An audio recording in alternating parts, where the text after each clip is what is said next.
Something I've been observing for years now, and it troubles me deeply. I watch people, brilliant people, gifted people, people with so much potential locked inside them, and I see them crumble, not because life hit them harder than it hit others, not because their problems were more severe, but because they never learned one fundamental truth: the art of unshakable composure. Let me take you somewhere with me. There was a man in ancient Persia, a cupbearer to the king. Now, understand what this position meant. This wasn't just about serving wine. A cupbearer was someone who tasted the king's drink first. Someone who stood so close to power that one wrong move, one facial expression that displeased the monarch could cost him his life. This man served in an environment where emotional control wasn't just recommended, it was survival. One day news reached him that the walls of his ancestral city had been broken down. The gates were burned with fire. His people were in great distress and reproach. Now, this wasn't just information. This was devastating news about everything he held dear. His heritage, his identity, his family's legacy, all in ruins. But here's what captivates me about this man. When he stood before the king, he maintained such composure that the king had never seen sadness in his face before, not once.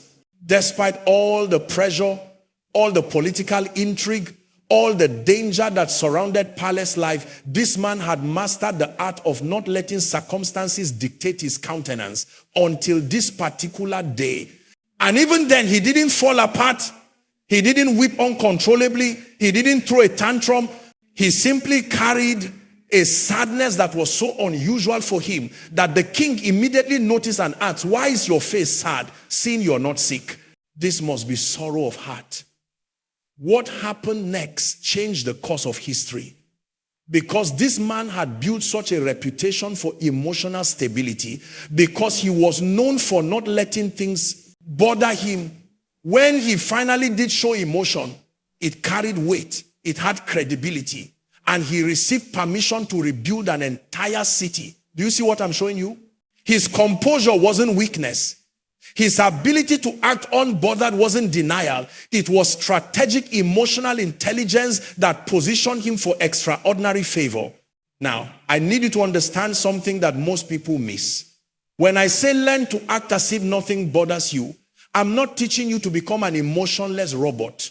I'm not asking you to deny reality or suppress legitimate feelings. What I'm introducing you to is a dimension of spiritual and emotional maturity that separates those who merely survive from those who truly thrive. Think about it this way. Every single day, you're going to encounter situations designed to throw you off balance. Someone will say something about you that's completely false. An opportunity you worked hard for will go to someone less qualified. A betrayal will come from someone you trusted. A financial setback will hit you when you can least afford it. The question is never whether these things will happen. The question is, how will you respond when they do? Most people's lives are like small boats on a stormy sea. Every wave of circumstance tosses them violently. One moment they are up, the next they are down. They live at the mercy of whatever wind is blowing. Their mood in the morning depends on whether traffic was bad. Their peace in the afternoon depends on whether their boss was pleasant. Their joy in the evening depends on whether their spouse was agreeable. This is no way to live. This is bondage disguised as normalcy.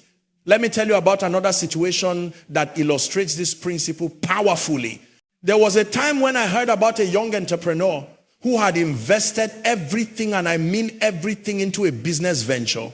He'd taken loans, convinced family members to invest, mortgaged his future on this one opportunity. 6 months before the launch date, his main partner, who controlled the technical side of the business, disappeared with all the proprietary information and started a competing company.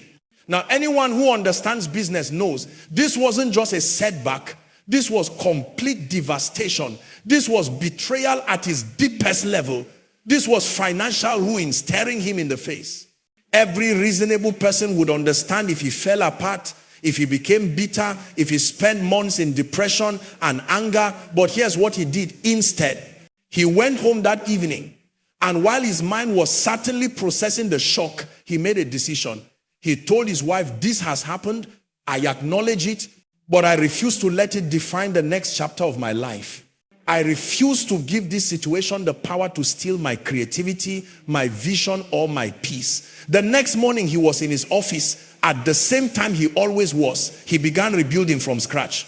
When people asked him about the betrayal, he spoke about it factually, without venom, without self-pity, and then he changed the subject to his new plans. Within 18 months, he had not only recovered, but had built something better than the original vision. And here's the remarkable part.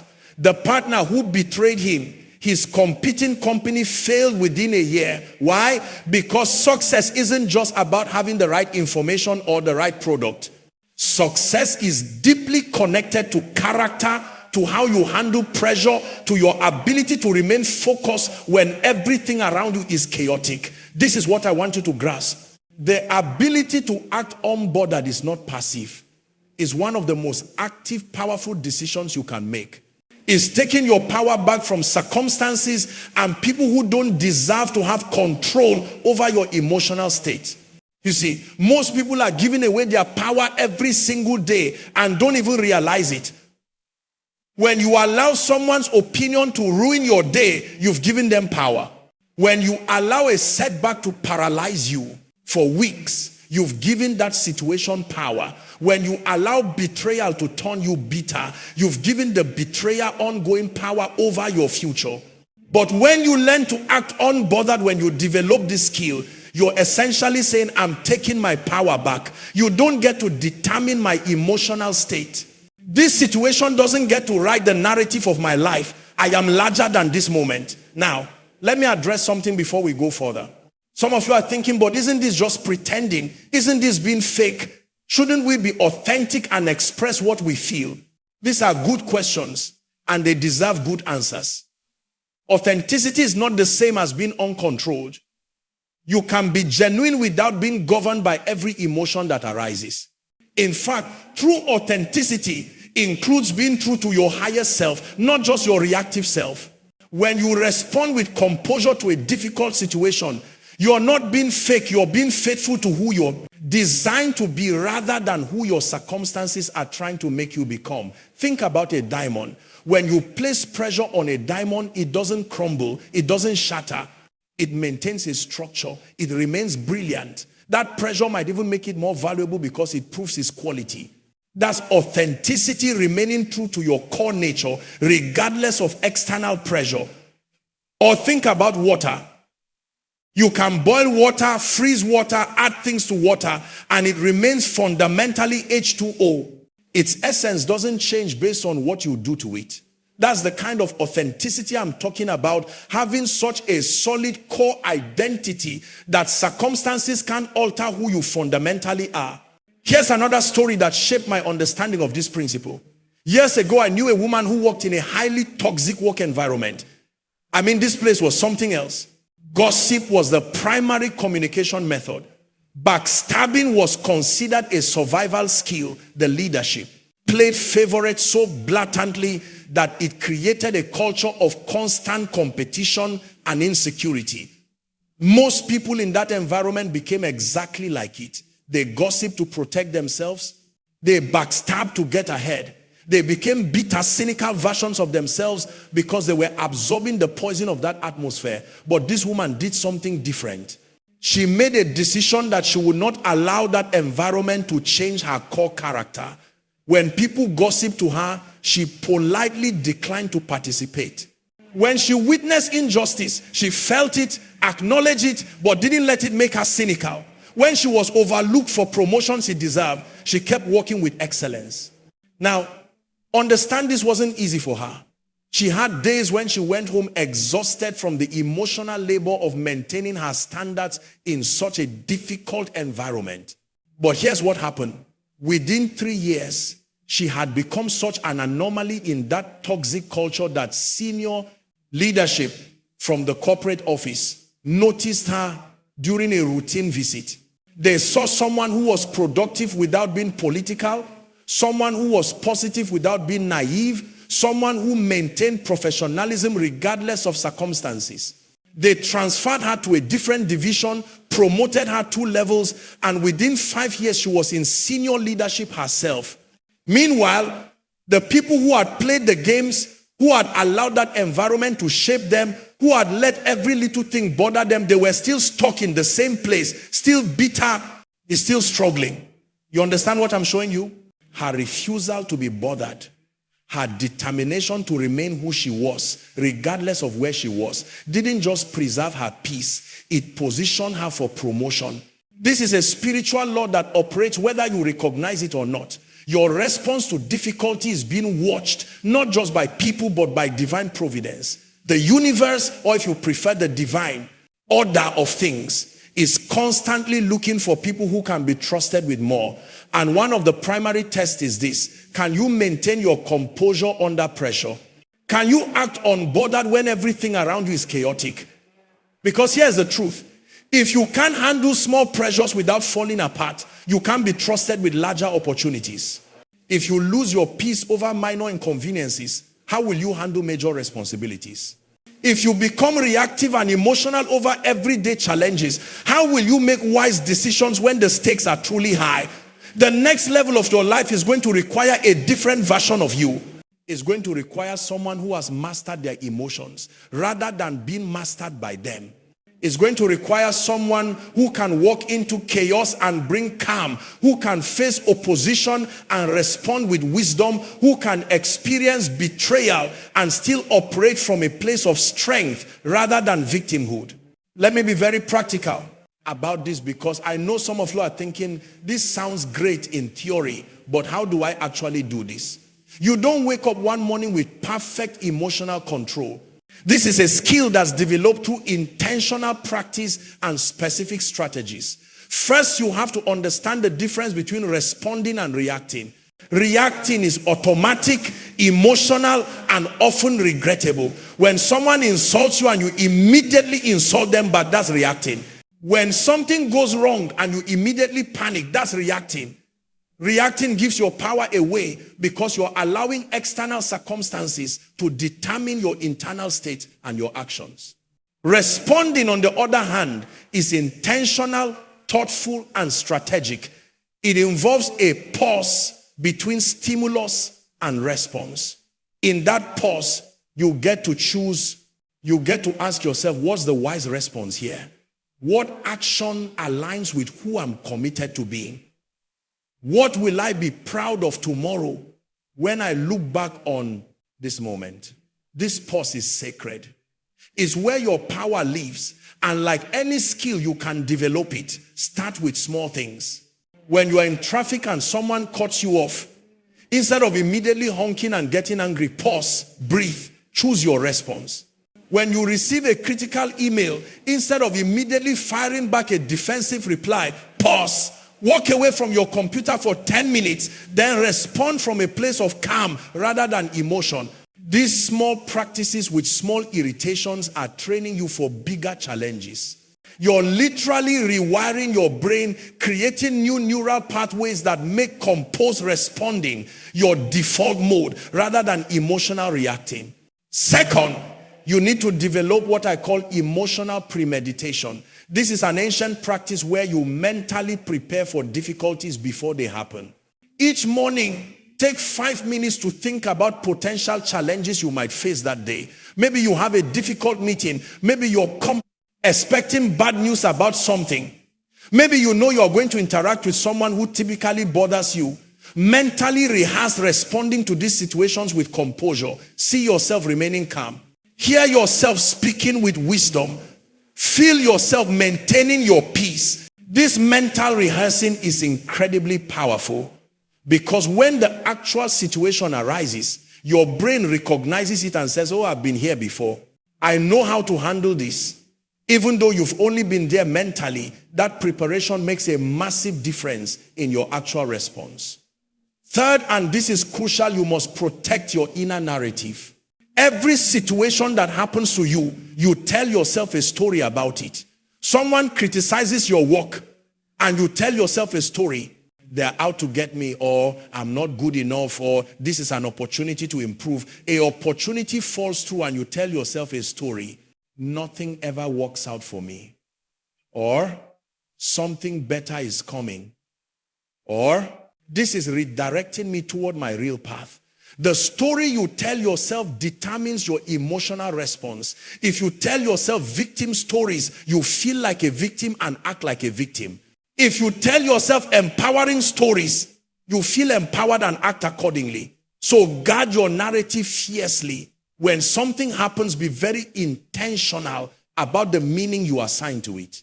Yes, acknowledge the facts.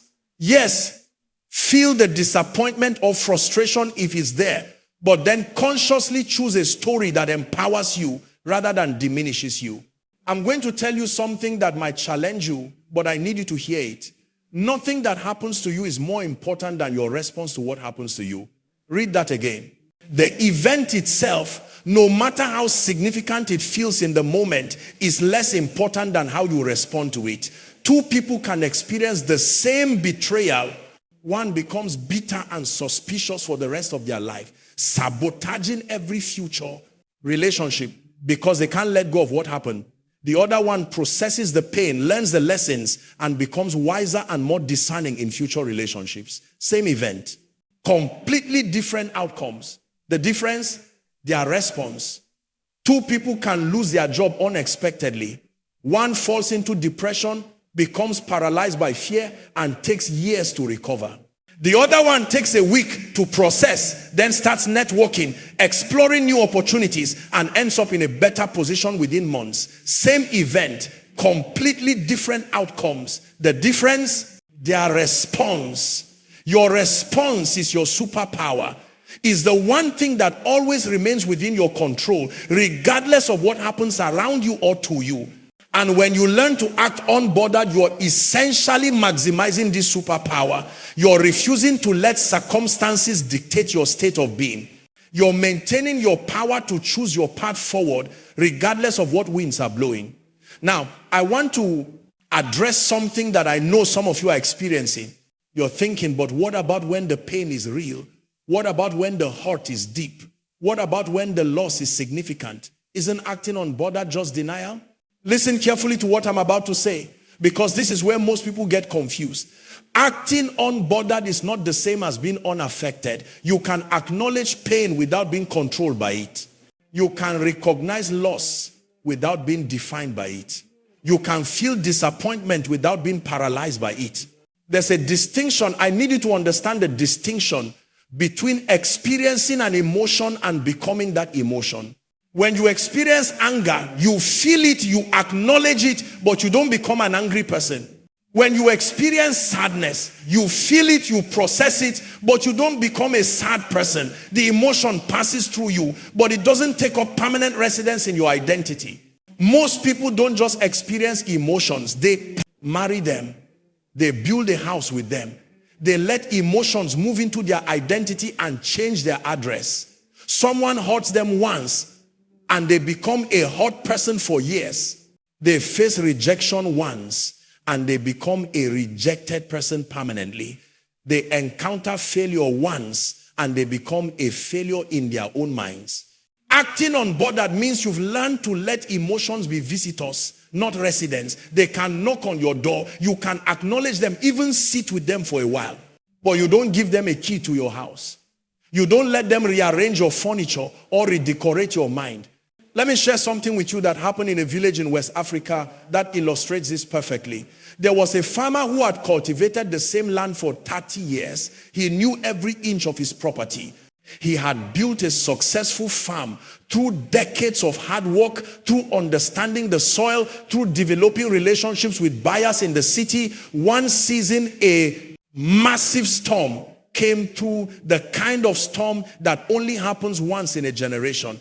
It destroyed everything. His crops were ruined. His irrigation system was broken. His storage buildings collapsed. In one night, 30 years of work was reduced to devastation. His neighbors came the next morning expecting to find him destroyed, maybe even planning his funeral, because they knew how much that farm meant to him.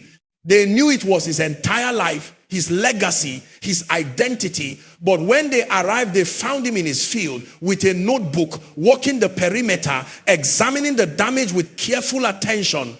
He wasn't crying. He wasn't raging at the sky. He wasn't sitting in despair. He was analyzing, planning, calculating.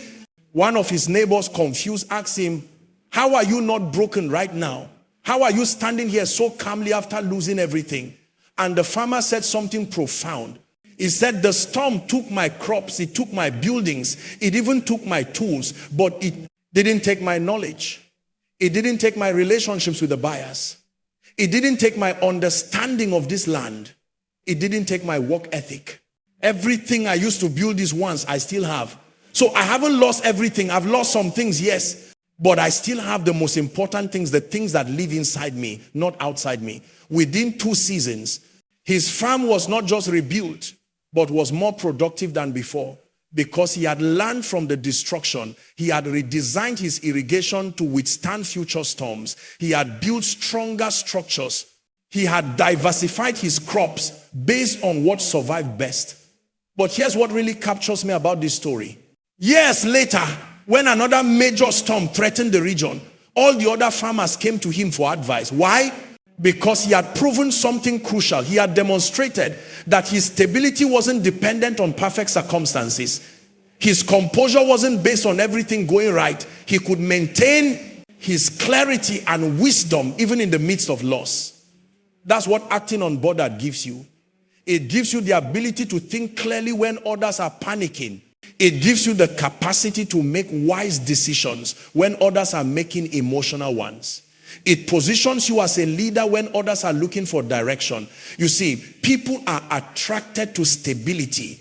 In a world full of chaos, someone who maintains their peace becomes magnetic. Someone who doesn't fall apart under pressure becomes valuable. Someone who can navigate difficulty without losing their sense of self becomes indispensable. Think about who you turn to during your difficult times. You don't turn to the person who's just as unstable as you are.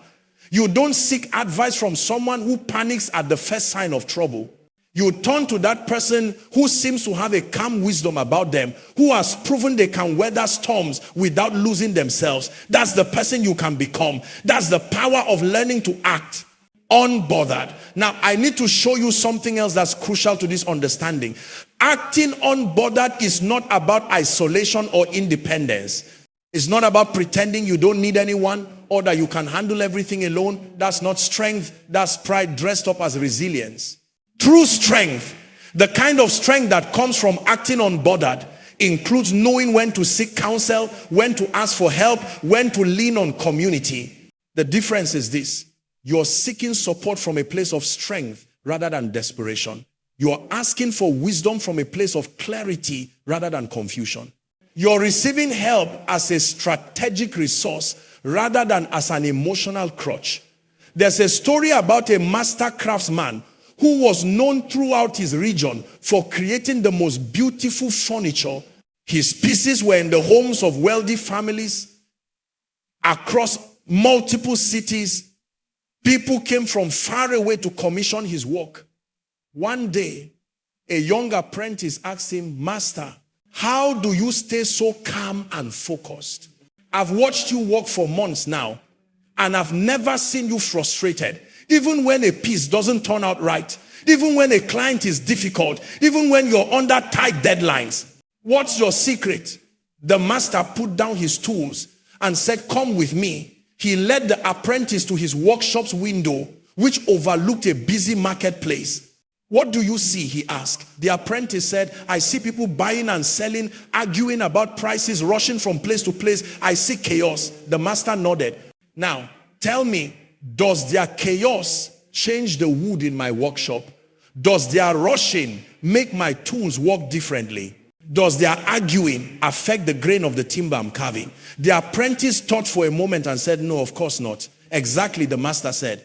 "I learned years ago that there's a marketplace out there full of noise, full of chaos, full of things I cannot control. And then there's my workshop where I can control my focus, my craftsmanship, my response to challenges. I choose to live in my workshop mentally, even when I must interact with the marketplace physically. The marketplace doesn't get to enter my workshop unless I open the door and invite it in." This is profound wisdom. You have a mental and emotional workspace where your best thinking happens, where your creativity flows, where your wisdom resides. Most people leave the door to that workspace wide open. So every bit of drama, every piece of negativity, every chaos from the outside world just walks right in and disrupts everything. Learning to act unbothered is learning to guard the door to your inner workspace. You can go out and interact with the world.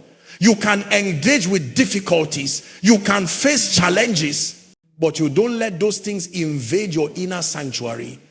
You maintain a space within yourself that remains untouched by external chaos. Here's what I've discovered, and this might be the most important thing I tell you today. The battles that truly matter in your life are not fought in external circumstances.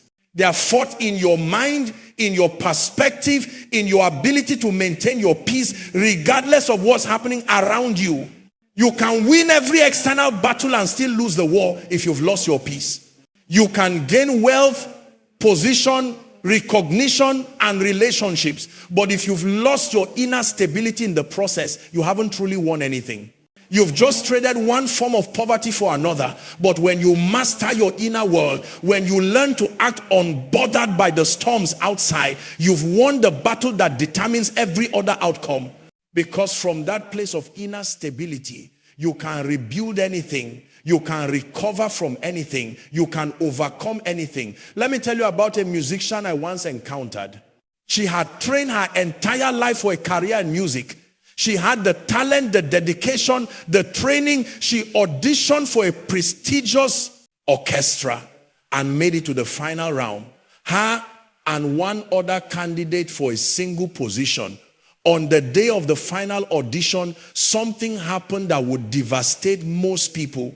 Just before her performance, she discovered that the other candidate was the nephew of one of the senior members of the orchestra's board. She overheard a conversation that made it clear the decision had essentially already been made before she even played a note. Now, think about this. She could have walked out. She could have played poorly because what's the point? She could have confronted them about the unfairness. She could have let the knowledge of this predetermined outcome destroy her performance and confirm their decision to choose someone else. But she didn't do any of those things. She walked onto that stage and played the most brilliant audition of her life. Not because she thought it would change their decision, but because she refused to let their corruption steal her excellence. She refused to let their unfairness determine her standard of performance. And something unexpected happened. Her performance was so exceptional, so undeniably brilliant, that several audience members who were there, people who were visiting from other orchestras, approached her afterward. Within 3 months, she had offers from 2 different orchestras, both of which were actually more prestigious than the one she had originally auditioned for. But here's what's even more beautiful about this story. Years later, when she was interviewed about her career, she said something that stuck with me. She said, that moment taught me that my excellence is not dependent on other people's fairness. My standard is not determined by other people's corruption. I perform at my highest level because that's who I've decided to be, not because someone is watching or appreciating it appropriately. That's the power of acting unbothered. It liberates your excellence from the prison of other people's behavior. It frees your potential from the limitations of your circumstances. It allows you to be your best self regardless of whether anyone recognizes it, appreciates it, or rewards it fairly. Because here's the truth that most people never discover. Your excellence is his own reward. Your integrity is his own power. Your consistency is his own testimony. You don't need external validation to justify maintaining your standards. You maintain your standards because that's who you are. And nothing external can change that. Now, I want to address something practical because I know some of you are in situations right now where this feels impossible. Maybe you're dealing with chronic difficulties. Maybe the pressure has been relentless for months or even years. Maybe you're thinking this all sounds good, but you don't understand what I'm facing. Let me be clear. Acting unbothered doesn't mean the pressure stops. It means you've learned to function under pressure in a way that doesn't destroy you. Think about a deep sea fish. These creatures live under pressure that would crush a surface dwelling fish instantly, but they are designed to thrive at those depths. The pressure that would destroy one creature is normal operating environment for another. You can develop that same capacity. The pressures that used to crush you can become the environment where you do your best work. The challenges that used to paralyze you can become the platform where you demonstrate your greatest strength. But this only happens when you stop fighting against the existence of pressure and start learning to operate effectively within it. This requires a fundamental shift in how you view difficulties. Instead of asking, why is this happening to me? Start asking, what is this developing in me? Instead of saying, I can't believe I have to deal with this, start saying, I'm becoming someone who can handle this level of challenge. Every difficulty you face is either destroying you or developing you. The difference isn't in the difficulty itself, it's in your response to it. And when you learn to act unbothered, you're essentially choosing development over destruction every single time. Let me leave you with this final thought, and I need you to really hear this. The version of you that you're meant to become, the person who will fulfill your highest purpose, the individual who will make your greatest impact, that person cannot imagine comfort. That person is forged in difficulty. That person is shaped by pressure. That person is refined through challenges. Every time you choose to act unbothered in the face of something that could destroy your peace, you're becoming that person. Every time you maintain your composure when circumstances are screaming at you to fall apart, you're stepping into your destiny. Every time you respond with wisdom instead of reacting with emotion, you're building the character that will sustain the success you're praying for. Because success without character is a disaster waiting to happen. Opportunity without the capacity to handle it becomes a burden. Promotion without the maturity to steward, it becomes a curse. You need to be developed into the person who can handle what you're asking for. And one of the primary ways that development happens is through learning to maintain your stability when everything around you is unstable. Through learning to keep your peace when chaos is everywhere. Through learning to act unbothered when there are 1,000 reasons to be disturbed. This is not weakness. This is not denial. This is not pretending. This is power. This is wisdom. This is the mark of someone who has moved from being controlled by their circumstances to being in control of their responses. From being a victim of what happens to them to being an architect of what they build from what happens to them. So I challenge you today, make a decision. Decide that from this moment forward, you're going to guard your peace like it's your most valuable possession, because it is. Decide that you're going to respond instead of react. Decide that you're going to let your inner stability become the foundation from which you build everything else. The storms will still come. The betrayals might still happen. The setbacks are still possible. But none of those things get to determine who you are or who you're becoming. You determine that, and you determine it through your response. Learn to act as if nothing bothers you. Not because you're numb, not because you don't care, but because you've discovered something powerful. You are larger than your circumstances, stronger than your challenges, and more resilient than you ever knew. And when you operate from that truth, there's nothing that can stop you from becoming everything you're meant to be.